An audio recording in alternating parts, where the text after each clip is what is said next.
Hello दोस्तों, कैसे हैं आप लोग। आशा करता हूँ अच्छे ही होंगे। तो आइए शुरू करते हैं। आज हम क्लास 10th साइंस का चैप्टर 1 रासायनिक अभिक्रिया एवं समीकरण।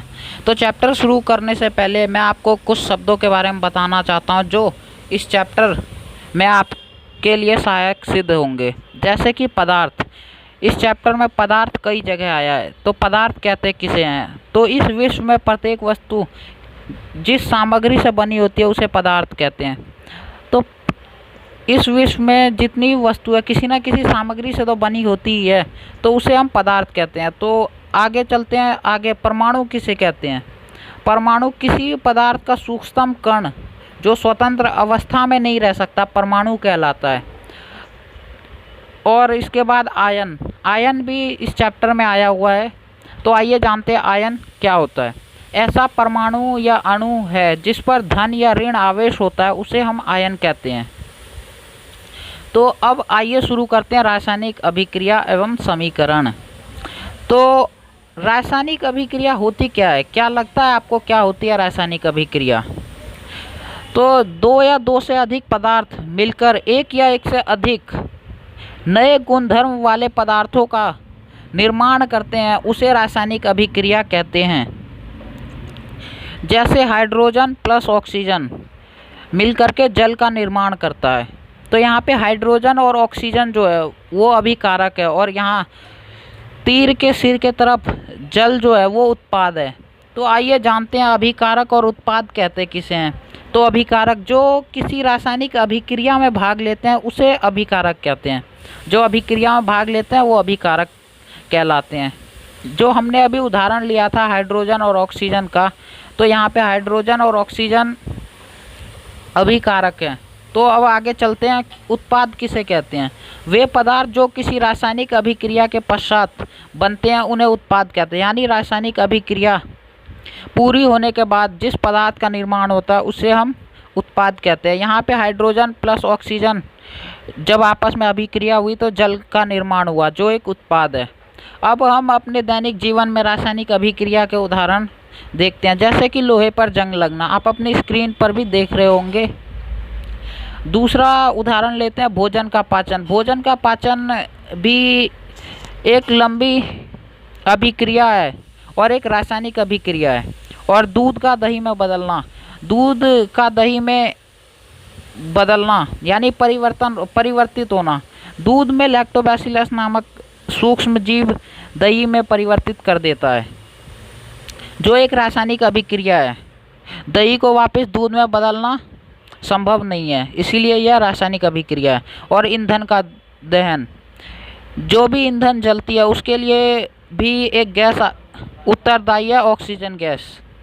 तो वो भी एक रासायनिक अभिक्रिया है। अब आइए जानते हैं उत्पाद एवं अभिकारक की अवस्था का प्रतीक, यानी उसको किस प्रतीक से दिखाएंगे वो जानते हैं।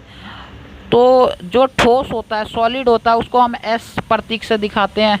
द्रव को, लिक्विड को एल से दिखाते हैं। गैस को जी से दिखाते हैं। जलीय विलयन एक्वस को ए क्यू से दिखाते हैं। तो अब हम आगे चलते हैं। ये जानते हैं कि रासायनिक अभिक्रिया कहीं हुई या नहीं हुई, तो उसके कुछ गुणधर्म हैं। तो आइए उन्हें जानते हैं। अवस्था में परिवर्तन, कोई भी रासायनिक अभिक्रिया होने के बाद या होने से पहले उसकी अवस्था में परिवर्तन हो सकता है, या रंग में परिवर्तन हो सकता है, या तापमान में परिवर्तन हो सकता है। तापमान घट सकता है या बढ़ सकता है रासायनिक अभिक्रिया होने के पहले या बाद में। गैस का उत्सर्जन, यानी रासायनिक अभिक्रिया होगी तो गैस भी निकल सकती है। अब आइए जानते हैं कि रासायनिक समीकरण को लिखना। रासायनिक समीकरण को किस प्रकार लिखा जाता है। जैसे कि मैंने यहाँ पे उदाहरण के तौर पर लिया है मैग्नीशियम प्लस ऑक्सीजन, जहाँ पे मैग्नीशियम ऑक्साइड बनता है। यह शब्द समीकरण है। किसी भी अभिक्रिया को शब्द समीकरण के रूप में लिखना बहुत लंबा हो जाता है, इसीलिए रासायनिक अभिक्रिया को शब्दों के रूप में व्यक्त ना करके रासायनिक सूत्र के रूप में व्यक्त किया जाता है, जिसे रासायनिक समीकरण कहते हैं। जैसे Mg प्लस O2 MgO, यानी Mg प्लस O2 मैग्नीशियम और ऑक्सीजन को मिलकर के मैग्नीशियम ऑक्साइड बना। यहाँ पे मैग्नीशियम और ऑक्सीजन अभिकारक है और उससे जो नया पदार्थ बना वो उत्पाद है। अभी भी ये समीकरण पूरी तरह से ठीक नहीं है, क्योंकि हमने यहाँ पे इसकी भौतिक अवस्था नहीं दिखाई। तो आगे हम इसकी भौतिक अवस्था को दर्शाते हैं। जैसे Mg सॉलिड होता है और उसमें फिर ऑक्सीजन गैस होती है, और उससे जो नया उत्पाद बनता है MgO, वो भी सॉलिड होता है। तो अब ये जो समीकरण है वो पूरी तरह से ठीक हो गया है। तो अब आगे चलते हैं रासायनिक समीकरण के प्रकार। तो रासायनिक समीकरण कितने प्रकार का होता है, क्या लगता है आपको कितने प्रकार का होगा? तो मुख्यतः रासायनिक समीकरण दो प्रकार का ही होता है, संतुलित रासायनिक समीकरण और असंतुलित रासायनिक समीकरण। तो संतुलित रासायनिक समीकरण क्या होता है?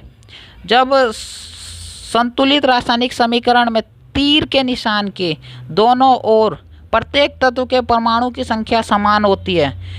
कंकाली समीकरण को संतुलित करना आवश्यक होता है, क्योंकि जो द्रव्यमान ऊर्जा संरक्षण का नियम है, किसी भी रासायनिक अभिक्रिया में द्रव्यमान का ना तो निर्माण होता है और ना ही विनाश होता है। अभिक्रिया में दोनों ओर परमाणु की संख्या समान होने पर उनका द्रव्यमान भी समान होता है।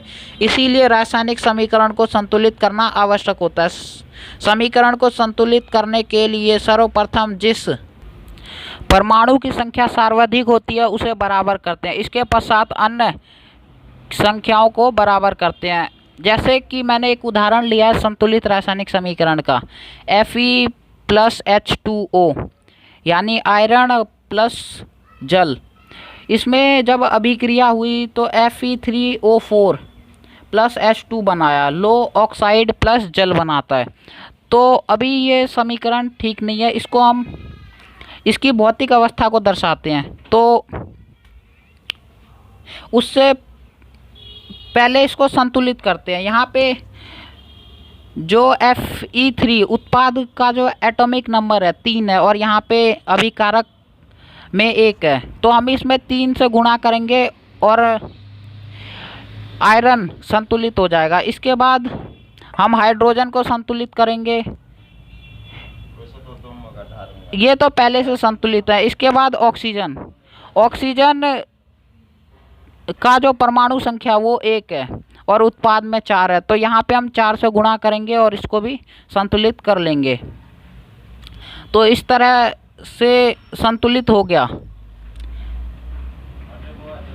अब हम इसकी भौतिक अवस्था को दर्शाते हैं, जहाँ पे 3Fe यानी लोहा जो है वो सॉलिड फॉर्म में है, प्लस 4H2O जल लिक्विड फॉर्म में है। ये अभिकारक जब अभिक्रिया करते हैं तो उत्पाद का निर्माण करते हैं।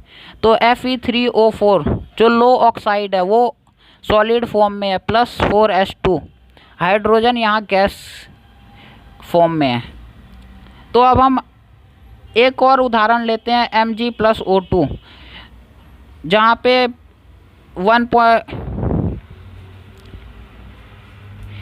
Mg प्लस O2 जो मैग्नीशियम प्लस ऑक्सीजन की जो अभिक्रिया होती है वहाँ पे मैग्नीशियम ऑक्साइड का निर्माण होता है। तो अब हम इसको संतुलित कर लेते हैं। यहाँ पे ऑक्सीजन के 2 परमाणु हैं अभिकारक में और उत्पाद में 1 हैं, तो हम इसमें 2 से गुणा कर लेंगे और इसको संतुलित कर लेंगे। तो जैसे ही ऑक्सीजन को संतुलित किया तो मैग्नीशियम असंतुलित हो गया। तो इसमें जब मैग्नीशियम को 2 से गुणा किया तो यहाँ पे अब पूरी इक्वेशन संतुलित हो चुकी है। अब हम इसकी भौतिक अवस्था को दर्शाते हैं। तो यहाँ पे 2Mg यानी मैग्नीशियम जो है वो सॉलिड फॉर्म में और ऑक्सीजन गैस के फॉर्म में, और इससे में जो अभिक्रिया हुई 2MgO वो सॉलिड के फॉर्म में मैग्नीशियम ऑक्साइड। अब जो इसका अगला प्रकार है असंतुलित रासायनिक समीकरण, वह रासायनिक समीकरण जिसमें तीर के निशान के दोनों ओर के प्रत्येक तत्व के परमाणु की संख्या समान ना हो, असंतुलित या कंकाली समीकरण कहलाता है। यानी शब्द से ही पूरा स्पष्ट है, असंतुलित यानी परमाणु की संख्या समान ना होना। तो आइए इसका एक उदाहरण लेते हैं, Mg plus O2 magnesium plus oxygen. यहाँ पे जो अभिक्रिया होने के बाद मैग्नीशियम ऑक्साइड MgO का निर्माण होता है। कंकाली समीकरण है क्योंकि इसमें ऑक्सीजन की परमाणु की संख्या के दोनों ओर समान नहीं है। जैसे Mg सॉलिड फॉर्म में है प्लस ऑक्सीजन गैस फॉर्म में है, और इसमें जो उत्पाद बना MgO मैग्नीशियम ऑक्साइड वो भी सॉलिड फॉर्म में है। तो ये एक सही रासायनिक समीकरण है, क्योंकि इसमें इसकी भौतिक अवस्था को भी दर्शाया गया है।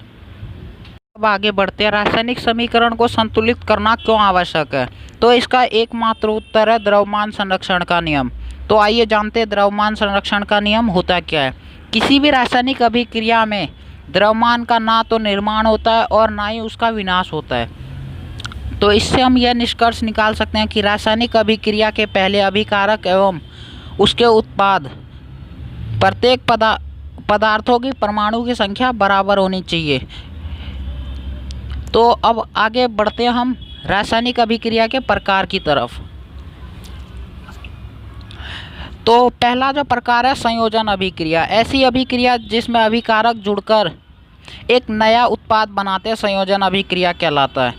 या इसको हम ऐसे समझ सकते हैं, इस अभिक्रिया में दो या दो से अधिक यानी दो या दो से अधिक अभिकारक मिलकर एकल उत्पाद बनाते हैं, उसे हम संयोजन अभिक्रिया कहते हैं। तो यहाँ पे A+B जो है अभिकारक वो C उत्पाद बनाता है। तो आइए इसका एक उदाहरण लेकर और अच्छे से समझते हैं। उदाहरण के लिए कोयले का दहन, C जो है वो सॉलिड फॉर्म में, carbon plus oxygen gas form में। इन दोनों में जब अभिक्रिया होगी तो इससे CO2 गैस बनेगा, कार्बन डाइऑक्साइड गैस का निर्माण होगा। तो कार्बन प्लस ऑक्सीजन जो है ये दोनों अभिकारक है और CO2 कार्बन डाइऑक्साइड जो गैस बनी वो उत्पाद है। अब अगला उदाहरण लेते हैं एक और, जल का निर्माण। तो यहाँ पे 2H2O यानी हाइड्रोजन के दो परमाणु हैं और ये गैस फॉर्म में है और ऑक्सीजन के भी दो परमाणु हैं, और इन दोनों की जब अभिक्रिया हुई तो 2H2O जल बना जो लिक्विड फॉर्म में होता है। अब अगली अभिक्रिया की तरफ बढ़ते हैं।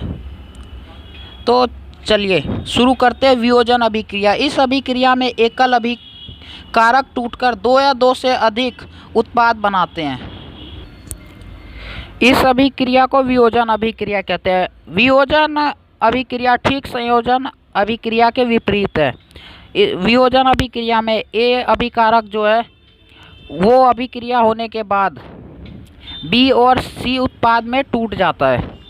तो वियोजन अभिक्रिया भी तीन प्रकार का होता है। ऊष्म वियोजन जो ऊष्मा की उपस्थिति में होता है, विद्युत अपघटनीय वियोजन जो विद्युत धारा की उपस्थिति में होता है, और प्रकाशीय वियोजन जो प्रकाश की उपस्थिति में। अब हम वियोजन के तीनों प्रकार के बारे में विस्तार पूर्वक पढ़ेंगे। तो आइए शुरू करते हैं ऊष्म वियोजन जो इसका पहला प्रकार है। तो ऊष्म वियोजन जो है ऊष्मा की उपस्थिति में किया गया वियोजन जो होता है उसको ऊष्म वियोजन कहते हैं। उदाहरण के तौर पर 2FeSO4 फेरिक सल्फेट को जब ऊष्मा दी जाती है तो वो टूट करके Fe2O3 ferric oxide plus SO3 में टूट जाता है जिसका रंग भूरा होता है। अगला उदाहरण लेते हैं CaCO3 जो सॉलिड फॉर्म में होता है, चूना पत्थर। इसको जब ऊष्मा दी जाती है तो वो CO और CO2 में टूट जाता है जिसको बिना बुझा हुआ चूना कहते हैं। अब चलिए आगे बढ़ते हैं वैद्युत वियोजन की तरफ। विद्युत धारा के प्रवाहित होने के कारण होने वाला वियोजन वैद्युत वियोजन कहलाता है। जैसे 2H2O लिक्विड फॉर्म में जब इसमें से विद्युत धारा प्रभावित की गई तो इसमें 2H2O हाइड्रोजन के दो अणु और ऑक्सीजन के दो अणु में ये टूट गया, हाइड्रोजन प्लस ऑक्सीजन में। अब आगे बढ़ते हैं प्रकाशीय वियोजन। तो प्रकाशीय वियोजन सूर्य के प्रकाश की उपस्थिति में होने वाला वियोजन प्रकाशीय वियोजन कहलाता है। जैसे उदाहरण के तौर पर लेते हैं 2AgCl जो सॉलिड फॉर्म में होता है। जब इसको सूर्य के प्रकाश में दिया जाता है तो ये 2Ag silver plus Cl chlorine में टूट जाता है जो गैस फॉर्म में होता है क्लोरीन। तो और अब इसका एक अगला उदाहरण देखते हैं 2Ag plus Br silver bromide. जब इसमें सूर्य का प्रकाश में इसको रखा जाता है तो ये 2Ag plus Br silver plus bromine में टूट जाता है। इस अभिक्रिया का उपयोग स्वयं श्वेत फोटोग्राफी में होता है, जिसको हम ब्लैक एंड वाइट फोटोग्राफी कहते हैं। तो अब आगे बढ़ते हैं विस्थापन अभिक्रिया। विस्थापन अभिक्रिया, इसके शब्द से ही स्पष्ट है कि विस्थापन यानी अलग होना, विस्थापित कर देना। इस अभिक्रिया में अधिक क्रियाशील तत्व कम क्रियाशील तत्व को उसके यौगिक से विस्थापित कर देता है। इसे विस्थापन अभिक्रिया कहते हैं। जैसे ए जो है अभिकारक, A प्लस BC जो अभिकारक है, वो अभिक्रिया होने के बाद B प्लस AC उत्पाद का निर्माण करेगा। यहाँ पे A जो है वो कम क्रियाशील है और वो B को विस्थापित कर देता है, और B अधिक क्रियाशील है इसीलिए वो A को विस्थापित कर देता है। तो इसको कहते हैं विस्थापन अभिक्रिया। आइए इसका एक उदाहरण लेते हैं। Fe लोहा प्लस CuSO4 कॉपर सल्फेट की जब आपस में अभिक्रिया होती है तो FeSO4 एक्वस विलयन होता है, जिसको लो सल्फेट कहते हैं, और plus Cu copper solid, copper का निर्माण होता है। अब हम अगले अभिक्रिया की तरफ बढ़ते हैं, द्विविस्थापन अभिक्रिया। द्विविस्थापन अभिक्रिया में दो यौगिकों के बीच आयनों के आदान प्रदान से नए उत्पाद बनते हैं। यहाँ अवक्षेप का निर्माण होता है, इसीलिए इसे अवक्षेपन अभिक्रिया भी कहते हैं, जैसा कि आप देख पा रहे होंगे। AB प्लस CD जो उत्पाद है उसमें अभिक्रिया होने के बाद CB प्लस AD उत्पाद का निर्माण हुआ। तो यहाँ पे A और AC जो है यहाँ पे दो बार विस्थापन हुआ, इसीलिए इस अभिक्रिया को द्विविस्थापन अभिक्रिया कहते हैं। जैसे Na2 plus SO4 minus aqueous विलयन plus Ba2 plus Cl minus aqueous विलयन। जब इन दोनों की अभिक्रिया हुई तो Ba2 प्लस का और SO4 माइनस का, इन दोनों को प्लस किया और 2Na प्लस और Cl माइनस एक्वस विलयन उत्पाद का निर्माण हुआ। Sodium sulphate plus barium chloride अभिकारक जब आपस में इन दोनों की अभिक्रिया हुई तो इसमें barium sulphate plus sodium chloride उत्पाद बना। बेरियम सल्फेट BaSO4 के सफ़ेद अवक्षेप का निर्माण होता है, इसीलिए इस अभिक्रिया को अवक्षेपण अभिक्रिया भी कहते हैं। अब उपचयन एवं अपचयन अभिक्रिया। उपचयन या ऑक्सीकरण, किसी भी पदार्थ में ऑक्सीजन का जुड़ना तथा हाइड्रोजन का निकलना उपचयन अभिक्रिया कहलाता है। उदाहरण के तौर पर C plus O2 carbon plus oxygen, जब इन दोनों की अभिक्रिया होती है तो CO2 गैस बनता है। ऐसे ही H2 प्लस O2, जब इन दोनों की अभिक्रिया हुई तो 2S प्लस 2H2O का निर्माण हुआ।